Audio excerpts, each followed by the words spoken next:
संतोष देशमुखांच्या छळावेळी आरोपीचे video call, छळाचे live video दाखवण्याचा प्रयत्न झालेला आहे। मोकारपंथी ग्रुपवर 4 व्हिडिओ कॉल आलेले आहेत। आरोपपत्रातील ही महत्त्वाची माहिती आता समोर आली आहे। संतोष देशमुख हत्या प्रकरणातील ही सगळ्यात मोठी अपडेट आहे। आंधळेकडून 4 वेळा व्हिडिओ कॉल करण्यात आलेला आहे। मोकारपंथी ग्रुपवर हा व्हिडिओ कॉल आल्याचं समोर आलेलं आहे आणि या व्हिडिओ कॉलमधून संतोष देशमुखांना होणारी मारहाण दाखवण्याचा प्रयत्न केल्याचाही समोर आले। छळाचा लाईव्ह व्हिडिओ दाखवण्याचा प्रयत्न केला गेल्याचं या आरोपपत्रात सांगण्यात आलेलं आहे। ही माहिती समोर येते। या संदर्भात ताजे अपडेट देत आहेत आपले प्रतिनिधी विकास माने। विकास, काय अपडेट आहे? आपण पाहतो की सरपंच देशमुख यांच्या हत्या प्रकरणातील जो फरार आरोपी आहे कृष्णा आंधळे तो आजही तपास यंत्रणेला खरं तर मिळालेला नाहीये।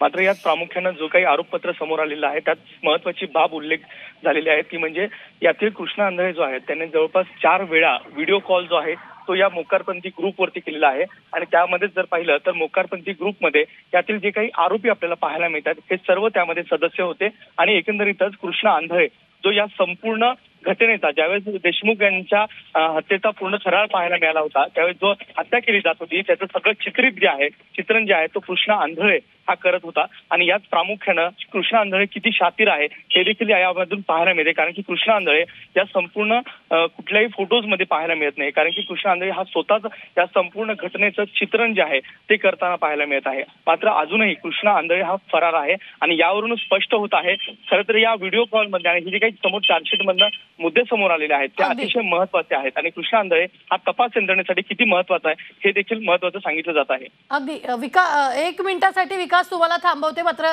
ही दृश्य आपण सध्या स्क्रीनवर पाहतोय। आरोपपत्राची ही प्रत आपल्या हाती लागलेली आहे। कृष्णा आंधळेचा हा व्हिडिओ कॉलचा सध्या स्क्रीनशॉट आपल्याला पाहायला मिळतंय आणि ही दृश्य आपण सध्या स्क्रीनवर पाहतोय। कृष्णा आंधळेचा व्हिडिओ कॉल या आरोपपत्रात देखील दाखवण्यात आलाय। त्याचा स्क्रीनशॉट आपल्याला इथं पाहायला मिळते। व्हिडिओ कॉल लॉगचा स्क्रीनशॉट आपण सध्या या आरोपपत्रात पाहतोय। मोकारपंथी ग्रुपवर 4 वेळा हा व्हिडिओ कॉल करण्यात आला आणि संतोष देशमुखांना होणारी मारहाण जी आहे ती लाईव्ह दाखवण्याचा या ग्रुपवर प्रयत्न करण्यात आला आणि त्या ग्रुपवरचे कॉल लॉग्स आपल्याला सध्या स्क्रीनवर दिसत आहेत। हे कॉल लॉग्स आरोपपत्रात दाखवण्यात आलेले आहेत आणि ती प्रत आपल्या हाती लागलेली आहे। छळाचा लाईव्ह व्हिडिओ दाखवण्याचा प्रयत्न केला गेलाय।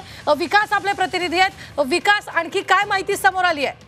यात प्रामुख्यानं मी सांगू इच्छितो की खरं तर संतोष देशमुख यांचा 9 डिसेंबर रोजी या अमानुषपणे ही मारहाण जी आहे ती झालेली होती आणि एकूण 4 खरं तर हे व्हिडिओ कॉल आहेत आणि ज्याचे ड्युरेशन असेल आणि डिटेल्स असेल ते आपल्या हाती आलेले आहेत। कारण की 9 डिसेंबर रोजी 5:14 आणि 44 सेकंदाला खरं तर ही सुरुवात झालेली होती। कारण की हा ड्युरेशन जर पाहिला तर तो सुरुवातीला 17 सेकंदाचा आहे। त्याच्यानंतर दुसरा व्हिडिओ कॉल जो आहे तो 5:16 करण्यात आलेला आहे आणि त्याचं ड्युरेशन जर पाहिलं ते 17 सेकंदाचा आहे। त्यानंतर परत एकदा तिसरा व्हिडिओ कॉल जो आहे तो 5:19 केला होता ज्याचं कॉल ड्युरेशन जे आहे ते जवळपास 2 मिनिटांचं आहे आणि त्यानंतर पुन्हा एकदा तो व्हिडिओ कॉल जो आहे तो कट करण्यात आला आणि त्यानंतर चौथा व्हिडिओ कॉल 5:26 करण्यात आला होता आणि या दरम्यान जर पाहिलं तर ही मारहाण जी आहे ती लाईव्ह या मोकारपंथी ग्रुपवरती दाखवली गेली होती। जे काही सदस्य आहेत त्यांना हा संपूर्ण थरार जो आहे संतोष देशमुख यांची हत्या करताना हा पूर्ण चित्रित करून त्यांना हा व्हिडिओ कॉल सदस्यांना दाखवला गेलेला होता आणि एकंदरीतच आपण ही झी24 तासवरती एक्सक्लुझिव्ह अशी आरोपपत्रातील जी काही माहिती आहे ती आपल्याला हाती आलेली आहे आणि त्याच्यातून ही सगळी माहिती आपण प्रेक्षकांना पुन्हा एकदा तुम्हाला काही सेकंदांसाठी थांबवते। पुन्हा एकदा स्क्रीनवर तुम्ही पाहू शकता मोकारपंथी जो ग्रुप आहे त्या ग्रुपचे कॉल लॉग्स आपल्याला पाहायला मिळत आहेत। जवळपास 9 तारखेचा हा कॉल लॉग आहे। याच्यावर व्हिडिओ कॉल करण्यात आला होता आणि या व्हिडिओ कॉलद्वारे संतोष देशमुखांना होणारी मारहाण, त्यांचा झालेला छळ सगळ्या या व्हिडिओ कॉलमधून दाखवण्यात आलेला आहे। धन्यवाद विकास ताजे अपडेट देण्यासाठी। आम्ही वेळोवेळी तुमच्याकडून या संदर्भातले ताजे अपडेट घेत राहणार आहोत।